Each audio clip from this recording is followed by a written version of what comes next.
Welcome back, everyone. Today we're diving deep into sound. Sound indeed. Specifically, how technology might soon allow us to reshape our sonic experiences. Precisely. We'll be examining a paper from this month's International Conference on Multimodal Interaction. The title is a mouthful. It is. It's called Exploring the Alteration and Masking of Everyday Noise Sounds Using Auditory Augmented Reality. Auditory Augmented Reality kitschy. The paper's focus is on not just blocking out noise, which we're all familiar with, but selectively changing it. And doing so based on its category and how much it matters to the listener? That's right. It's almost as though we could have a world where technology filters out the annoying and amplifies what we want to hear. A world where we curate our own soundscapes. Let's start by defining noise. The paper emphasizes it's not simply about loudness. Not just decibels. Right. It defines noise as any unwanted or unpleasant sound that disrupts our peace. So a dripping faucet could be noise even if it's very quiet. Exactly. It's about the disruptive nature of the sound, how it impacts us. These unwanted sounds can impact our concentration, reduce our productivity, And even cause stress. The paper highlights that a sound's annoyance isn't solely determined by loudness. Yes, a critical factor is the sound's relevance to you at any given moment. So a jackhammer outside might be less annoying than someone whispering if you're trying to concentrate. Precisely. This builds on the work of researchers Saylor and Hassanzal, Who studied noise annoyance. Yes, they emphasize the role of informational content in how we perceive noise. So the meaning of a sound influences how annoying we find it. Correct. To delve deeper, the paper explores 4 noise categories. Sounds from living beings. Birds chirping, dogs barking. Yes. Then there are mechanical noises. The hum of an engine, the whir of a fan. Then environmental sounds. Rain, thunder, wind. And finally, relevant noises, which is an intriguing category. We'll come back to relevant noise, but first, can we explore this auditory augmented reality? Certainly. It sounds futuristic. Think of it as digitally adding a layer of sound on top of the real world. Almost like a sonic filter. It goes beyond simple noise cancellation. It's about modifying and shaping the soundscape around you. Auditory Augmented Reality, or AAR for short. Yes, that's right. So instead of just blocking sounds out, we're altering them in real time. Precisely. The paper references a taxonomy by Krzyzaniak and others that outlines how this might be achieved. So how would this work in practice? Well, it could involve blending real and digital sounds, placing specific sounds in precise locations. So you could make a bird sound like it's right next to you, even if it's far away. That's one possibility. It also involves enriching audio with additional information and, of course, the real-time modification we just discussed. This real-time modification is key. Absolutely. It's about dynamically altering sound as it happens. So let's see if I understand this. Someone could theoretically walk down a busy street. Yes. And have their AAR technology replace the rumble of traffic with the sound of ocean waves. That's the concept. It's about crafting a personalized soundscape. One that adapts to your needs and preferences in real time. Fascinating. How did the authors of this paper explore these ideas? They conducted an online survey with 124 participants. To understand how people would use AAR to manage different types of noises. Yes. They presented participants with various noise scenarios and asked how they would prefer to modify them using AAR. So not just asking if they liked or disliked a sound? Correct. They went deeper. Participants were given 6 AAR strategies to choose from. 6 different ways to modify a sound. Precisely. They could choose to keep the noise unchanged, make it more pleasant, obscure it with other sounds. Or reduce its volume, remove it completely, or replace it with something else. A range of options from subtle tweaks to a complete sonic overhaul. Yes. And these strategies were grouped into no augmentation, light augmentation, and substantial augmentation. To reflect the degree of change applied. Exactly. What were the key findings from this survey? One major finding was that as noise annoyance increased, people wanted more substantial changes. Makes sense. If a sound is truly bothersome, we want to do more than just tweak it. Of all the AAR strategies, which one was most popular? Reducing the volume. It seems people don't always want to eliminate sounds completely. They just want to make them more manageable. That's right. Makes sense. I imagine preferences would also depend on the type of noise. You're right. The study found that mechanical and environmental noises were generally perceived as more annoying. More so than sounds from living beings. Or those relevant noises we touched on earlier. Let's return to that category of relevant noise. What makes a sound relevant? In this study, relevant sounds are those that participants wanted to remain aware of, Because they contained useful information. Exactly. Even if a sound is loud or distracting, we might choose to keep it if it tells us something important. So a fire alarm would be considered relevant, even if it's jarring. Precisely. The study found that sounds with clear informational content, like someone calling your name, Were considered less annoying than those with less informational content. such as someone chewing gum nearby. The more relevant a sound, the less likely participants wanted to heavily modify or suppress it. They preferred to keep those valuable sounds, perhaps with some minor adjustments for comfort. This brings us to an intriguing finding about footstep noise. Yes, footstep noise was a unique case. How so? Participants consistently preferred to keep or lightly augment footstep sounds regardless of relevance.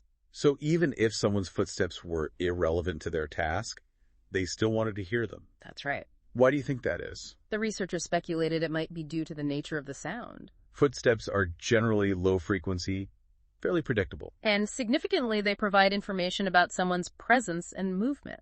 So even if we don't consciously register it, hearing footsteps might give us a sense of who's around and what they're doing. It suggests a deep connection between sound and our awareness of our environment. We might instinctively want to retain certain sounds even if they're not directly related to our current task. Because they contribute to our overall sense of place and safety. It makes you realize how much we take our hearing for granted. It's a powerful sense that shapes our experience of the world in countless ways. This research highlights the potential for technology to do more than just manage unwanted sound. It suggests we could enhance our auditory perception in ways we never imagined. Where do we go from here? What are the potential applications of this AAR technology? The possibilities are vast. Imagine personalized soundscapes that adapt to your preferences. Filtering out distracting conversations in a bustling cafe, enhancing the sounds of nature on a walk in the park. Or even providing subtle auditory cues to help with navigation. And this isn't just science fiction. The technology is advancing rapidly. We could be on the verge of a sonic revolution, where we have far more control over our auditory experience than ever before. Which raises important questions about responsibility ethics and the potential impact of this technology. We need to consider not just how to eliminate annoying sounds, but how to fundamentally change how we interact with our sonic environment. It's a conversation we need to have now as this technology develops. We'll be exploring those questions and more in part 2 of this deep dive. Stay tuned. Picking up where we left off. With those possibilities for a sonic revolution. Yes. Let's consider what this level of sonic control could mean for our daily lives. It's quite a concept to have the power to curate our own soundscapes. The authors of the paper highlight some intriguing possibilities. Oh. Imagine AAR systems that can instantly categorize noise types. And then adjust the augmentation based on your preferences. That's right. So if I've programmed my AAR to know that I dislike leaf blowers, it could automatically mute them whenever they start. Wow. Or it could identify the sound of my best friend's voice. And ensure it remains clear even in a crowded room. No more, what did you say? Moments. Exactly. The possibilities for filtering and enhancing are vast. The paper also mentions using head movements and gestures to control AAR. Yes. Imagine being able to simply turn your head away from a sound you don't want to hear. So at a noisy conference, I could focus on a particular speaker just by facing them. That's the idea. It could offer a new level of control over our auditory attention. And what about this deep learning they mention? Could it really recognize situations and adapt the soundscape accordingly? That's the concept. So I could sense I'm about to cross a busy street. And amplify the sounds of approaching traffic to ensure my safety. It's both impressive and a bit unsettling to think about. You raise a valid point. It's crucial to consider the potential downsides of such powerful technology. If we can completely personalize our soundscapes, are we at risk of shutting out the real world? It's a valid concern. Imagine walking down a vibrant city street, but only hearing music from your earbuds. You would miss the street musicians' melodies, the laughter of children playing. We might lose touch with the richness and unexpected nature of real-life sounds. Precisely. And then there's the potential for AAR to be used in ways that are manipulative or even harmful. Can you give an example? Consider targeted advertising utilizing AAR to send personalized messages. Based on my location or emotional state? Exactly. Or what if AAR was used to subtly alter the sounds of a political speech to spread misinformation? That's a disturbing thought. These are serious concerns we need to consider as AAR technology evolves. We need to ensure it's used responsibly and ethically. Absolutely, with safeguards in place to protect individual privacy and autonomy. It seems we're facing a classic technological dilemma. Incredible potential, but also the possibility of misuse. That's the challenge with any powerful new tool. How do we harness its benefits while mitigating its risks? Open discussion is crucial. We need to have conversations about the potential benefits and risks of AAR. And involve a diverse range of voices in those conversations. Technologists, researchers, ethicists, policymakers, and of course the public. It is everyone's soundscape, after all. This research is a valuable starting point. It highlights the possibilities of AAR. And prompts us to consider its potential impact on our experiences of sound. It reminds us that technology shapes and is shaped by our values. And by our understanding of the world. So what are the next steps in this exploration of sound? Further research is needed into personalized noise control. Exploring how AAR can adapt to individual preferences. We also need to investigate how AAR can be integrated with other technologies, like wearable sensors and artificial intelligence, to create even more sophisticated soundscapes. It's an exciting area ripe for innovation. But as we've discussed, those innovations must be guided by ethical considerations. And a focus on human well-being. The future of sound is in our hands. Let's create a sonic world that is both technologically advanced and profoundly human. We've discussed the potential of auditory augmented reality to reshape our sonic world. But what does that mean for us on a personal level? How might AAR change the way we live, work, and interact with the world around us? Let's start with something many of us experience daily, the commute.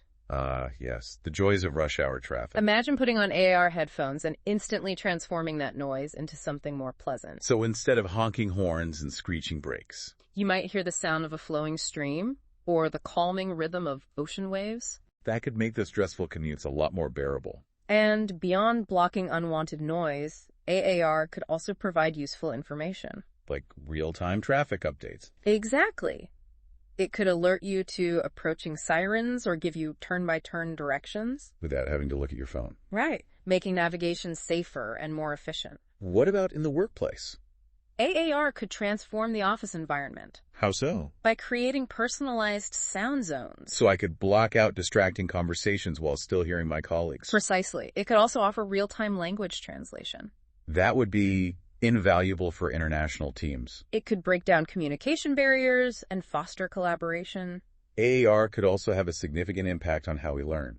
Students could use it to focus on specific lectures or reduce distractions in a library. And language learners could immerse themselves in a foreign language environment. With AAR translating and clarifying what they hear in real time. The educational applications are vast. AAR could also enhance our leisure time and creative pursuits. For example, music lovers could use AAR to create personalized concert experiences. Adjusting the volume of different instruments or isolating the vocals. Gamers could have more immersive experiences with AAR, heightening the realism of gameplay. And for those who enjoy spending time in nature, AAR could amplify the sounds of birdsong and rustling leaves. It seems AAR has the potential to touch every aspect of our sonic lives. From the mundane to the extraordinary. As we embrace these possibilities, we should proceed with awareness and intention. We need to be mindful of the potential for AAR to create new forms of sensory overload. Or isolate us from the world around us. We want to use AAR to improve our lives without losing our connection to the natural soundscape. Perhaps the key is to use AAR selectively. As a tool to enhance our experience rather than replacing it entirely. Making conscious choices about how we want to experience sound. Rather than letting technology dictate our sonic reality. The future of sound is ultimately in our hands. We have the power to shape our sonic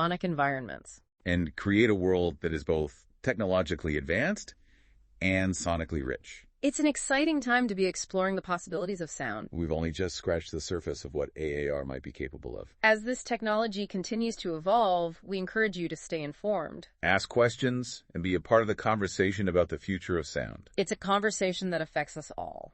And one that has the potential to reshape our world in profound ways.